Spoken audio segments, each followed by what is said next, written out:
ವಿಜಯಪುರ ನಗರದ ಕೃಷಿ ಉತ್ಪನ್ನ ಮಾರುಕಟ್ಟೆಯಲ್ಲಿ ಈರುಳ್ಳಿ ಬೆಲೆಯಲ್ಲಿ ದಿಢೀರ್ ಕುಸಿತ ಕಂಡುಬಂದಿದ್ದು ರೈತರು ಸಂಕಷ್ಟಕ್ಕೆ ಸಿಲುಕಿದ್ದಾರೆ.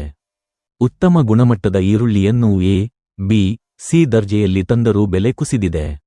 ರೈತರು ಎಪಿಎಂಸಿಯಲ್ಲಿ ಈರುಳ್ಳಿ ದರ ನಿಗದಿಪಡಿಸುವ ಅಧಿಕಾರವನ್ನು ಅಧಿಕಾರಿಗಳೇ ವಹಿಸಿಕೊಳ್ಳಬೇಕು, ದಲ್ಲಾಳಿಗಳಿಗೆ ನೀಡಬಾರದು ಎಂದು ಆಗ್ರಹಿಸಿದ್ದಾರೆ. ನಮಸ್ಕಾರ ತಮ್ಮ ಹೆಸರು ಸರ್. ಅಶೋಕ್ ದೊಡ್ಡಮನಿ ಅಂತ ರೀ. ಏನ ಉಳ್ಳಾಗಡ್ಡಿ ತೊಗೊಂಡ್ರಿ? ಉಳ್ಳಾಗಡ್ಡಿ ತಂದನ್ ಸರ್. ಎಷ್ಟು ಪ್ಯಾಕೆಟ್ ಅದಾವ ಒಟ್ಟ? ಇವತ್ತು ಟೋಟಲ್ 35 ಪ್ಯಾಕೆಟ್ ಅದಾವ್ರಿ. ಅದ್ರಾಗ 3 ನಮೂನಿ ಮಾಡಿವ್ರಿ ಸರ್. ಗ್ರೇಡಿಂಗ್ ಮಾಡಿರಿ? ಗ್ರೇಡಿಂಗ್ ಮಾಡಿವ್ರಿ.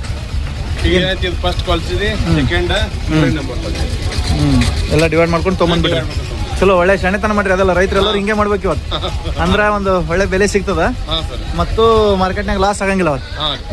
ಏನಂತಾರ ರೇಟ್? ಏನಂತಾರ ಈಗ ಪ್ರೆಸೆಂಟ್? ಇವತ್ತು ಅಂದಾಜ್ 2,500 3,000 ತನ ಮಾರ್ಬೋದು. 1 ನಂಬರ್ ಅಂದ್ರೆ ಕಡಿಮೆ ಆಗ್ಯದ ನಂಗೈತಿ ಇವತ್ತು. ಸ್ವಲ್ಪ ರೇಟ್ ಕಡಿಮೆ ಆಗ್ಯದ್ರಿ. ಮೊನ್ನೆ ರೀ ಮೊದಲು ಎಷ್ಟಿತ್ತು?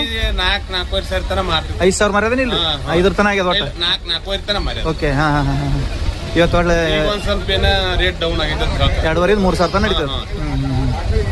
ಆಯ್ತು, ಅನುಭವ ಚಲೋ ಆದ್ರೆ ಅದೆಲ್ಲ ನಿಮ್ಗೆ ಉಳ್ಳಾಗಡ್ಡಿ ಬಗ್ಗೆ ಲಾಭ ಅಲ್ಲಿ ಒಟ್ಟಾರೆಯಾಗಿ ನಿಮ್ಗೆ.